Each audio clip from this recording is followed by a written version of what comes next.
പ്രതിപക്ഷം ഇക്കാര്യത്തിൽ എടുത്ത നിലപാട് കൃത്യമാണെന്ന് ഹൈക്കോടതി തന്നെ പറഞ്ഞിരിക്കുന്നു. ഇത് സർക്കാരിന് ഞങ്ങൾ പറഞ്ഞത് 10 മിനിറ്റ് കൊണ്ട് പരിഹരിക്കാവുന്ന വിഷയമാണ്. അത് പരിഹരിക്കാതെ മനഃപൂർവ്വം ഇത് വൈകിക്കാൻ വേണ്ടി ഗവൺമെന്റിന്റെ ഭാഗത്തു നിന്ന് ശ്രമം നടത്തും. ഇത് അവരെ അവിടെ നിന്ന് ഇറക്കി വിടാൻ പാടില്ല എന്ന് കേരളം മുഴുവൻ ഒരുമിച്ച് പറഞ്ഞ അവർക്ക് അവിടെ ഒരു പെർമനന്റ് ആയിട്ടുള്ള ഡോക്യുമെന്റ് അവിടെ കൊടുക്കണം. അതാണ് എല്ലാവരും പറഞ്ഞിരിക്കുന്നത്. കേരളത്തിലെ ക്രൈസ്തവ സംഘടനകൾ മാത്രമല്ല, കേരളത്തിലെ മുസ്ലിം സംഘടനകൾ മുഴുവൻ പറഞ്ഞിട്ടുള്ളത്, കേരളത്തിലെ രാഷ്ട്രീയ പാർട്ടികളെല്ലാം പറഞ്ഞിട്ടുള്ളത് അവരെ അവിടെ നിന്ന് ഇറക്കി വിടരുതെന്നാണ്. നിയമപരമായ പിൻബലം ആ തീരുമാനത്തിലുണ്ട്. നേരത്തെ തന്നെ ഹൈക്കോടതി ഉൾപ്പെടെയുള്ള കോടതികളുടെ വിധിയുണ്ട്, ഇത് സംബന്ധിച്ച വിധിയുണ്ട്. അപ്പൊ ഗവൺമെന്റ് ചെയ്തത് എന്താ? ചില ആളുകൾ ചെയ്തത് ഇതിനെ സംഘർഷമാക്കി മാറ്റാൻ ശ്രമിച്ചു. 2 മതവിഭാഗങ്ങൾ തമ്മിലുള്ള സംഘർഷമാക്കി മാറ്റാൻ ശ്രമിച്ചു. വേറെ ചില ആളുകൾ ഡൽഹിയിൽ പാർലമെന്റിൽ വരുന്ന വഖഫ് ബില്ലും ഇതിനെ തമ്മിൽ ബന്ധപ്പെടുത്താൻ ശ്രമിച്ചു.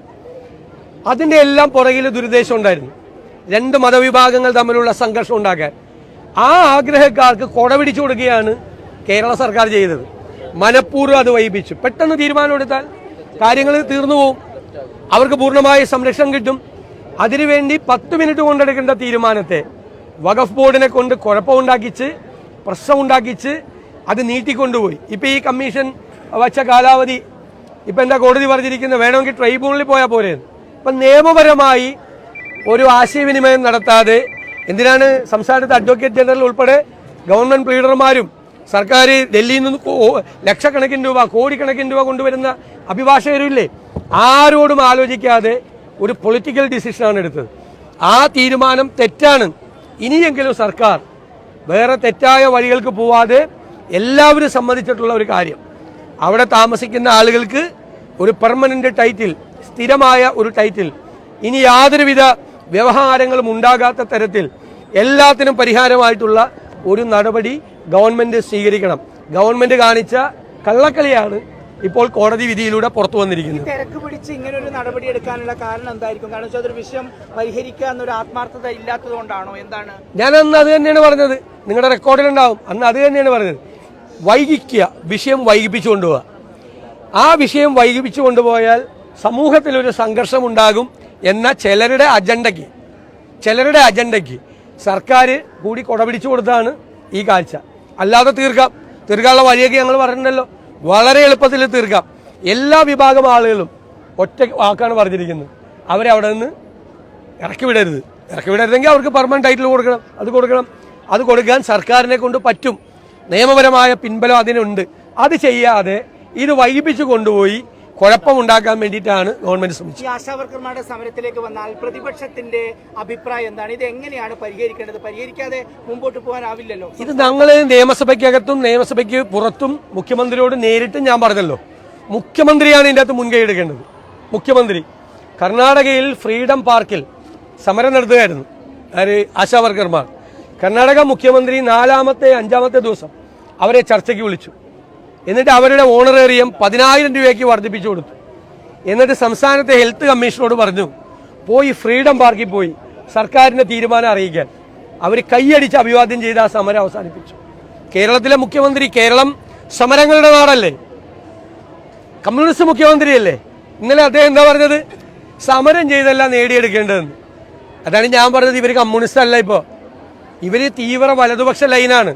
മുതലാളിത്തത്തിന്റെ ഭാഷയാണ് കാര്യങ്ങൾ നേടിയെടുക്കേണ്ടത്, സമരത്തിലൂടെ അല്ല എന്ന് പറയുന്നത്.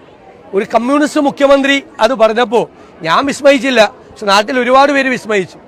എനിക്കറിയാം ഇവർ മാറിയിട്ട് കുറെ നാളായിരുന്നു. അല്ല, ഏതെങ്കിലും ഒരു കമ്മ്യൂണിസ്റ്റ് മുഖ്യമന്ത്രി പറയോ സമരം ചെയ്തല്ല കാര്യങ്ങൾ നേടിയെടുക്കേണ്ടതെന്ന്? അതാണോ അദ്ദേഹത്തിന് തന്റെ പാർട്ടിക്കാരോടും കൊടുക്കാനുള്ള സന്ദേശം? അതായത് കേരളം എപ്പോഴും നന്നായി പോയത്. ഈ പാവങ്ങൾ ഇങ്ങനെ റോഡിൽ ഇരിക്കുകയാണ്, അപ്പം പ്രതിപക്ഷ നേതാവ് എന്നുള്ള നിലയിൽ മുഖ്യമന്ത്രിയോട് നേരിട്ട് സംസാരിക്കാനോ അങ്ങനെ? ഞാൻ ഇനിയും നേരിട്ട് അദ്ദേഹത്തോട് സംസാരിക്കും. ഞാൻ അസംബ്ലിയിൽ അദ്ദേഹത്തോട് അഭ്യർത്ഥിച്ചു, നേരിട്ട് ഫോണിൽ അദ്ദേഹത്തോട് പറഞ്ഞു, ഇനിയും നേരിട്ട് കണ്ട് അദ്ദേഹത്തോട് ഇത് തീർക്കണമെന്ന് പറയും. ഇത് കുറെ ആളുകൾ കൂടി അതിൻ്റെ അകത്ത് ഈ സമരം വിജയിക്കാൻ പാടില്ല എന്നൊരു വാശിയോടുകൂടി ഇറങ്ങിയിരിക്കുകയാണ്. പോലീസും ആ രീതിയിലായിരുന്നു. അല്ല, അതങ്ങനെ ചെയ്യാൻ പാടില്ലല്ലോ. സമരങ്ങളെ അടിച്ചമർത്തി സ്ത്രീകൾ, ഈ പാവപ്പെട്ട സ്ത്രീകൾ ഇവിടെ വന്ന് സമരം ചെയ്യുമ്പോൾ അവരോടാണോ സർക്കാരിന്റെ യുദ്ധപ്രഖ്യാപനം? അവരോടാണോ? അടുത്തതേ അംഗൻവാടി വർക്കേഴ്സിന്റെ സമരം, അവർ ന്യായമായ ആവശ്യം ഉന്നയിച്ചുകൊണ്ടുള്ള അനിശ്ചിതകാല രാപ്പകൽ സമരം അവരും ആരംഭിക്കുകയാണ്. ഞാൻ പറഞ്ഞില്ല അവരുടെയൊക്കെ സ്ഥിതി എന്താ. 12,500 രൂപ ഒരു ടീച്ചർക്കും അംഗൻവാടി വർക്കർക്ക് 8,500 രൂപയാണ് കിട്ടുന്നത്. അത് ഒരു മാസത്തിൽ 4-5 ഗഡുവായിട്ടാണ് കിട്ടുന്നത്. ഈ 12,500ഉം 8,500 പല ഇതിലാണ് കേന്ദ്ര സർക്കാരിൻ്റെ ഇത് മറ്റതൊന്ന്. മാത്രമല്ല അവർക്ക് ഈ കിട്ടുന്ന പൈസ എന്നാണ് അവിടുത്തെ കറണ്ട് കാശ് അടക്കണം, വാടക കൊടുക്കണം, വാട്ടർ ചാർജ് കൊടുക്കണം, പാലും മുട്ടയും മേടിക്കണം, ഗ്യാസ് മേടിക്കണം. ഇവരെ ഈ കാശിൽ നിന്ന് എടുത്ത് കൊടുക്കണം. എന്നിട്ട് സർക്കാർ തോന്നുമ്പോൾ ആ കാശ് കൊടുക്കും. അതാണ് ഞാൻ 4-5 തവണ എന്ന് പറഞ്ഞത്. എത്ര പ്രാവശ്യമായിട്ടാണ് ഈ പൈസ കിട്ടുന്നതെന്ന് ഈ പാവങ്ങൾക്ക് അറിയില്ല. എന്നാൽ നാട്ടിലില്ലാത്ത എല്ലാ ജോലിയും കൂടി അവരുടെ തലയിലും കെട്ടിവെച്ചിരിക്കുക.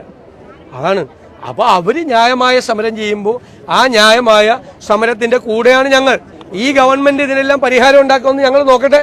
ഇല്ലെങ്കിൽ നമുക്ക് വേറെ മാർഗമുണ്ടല്ലോ.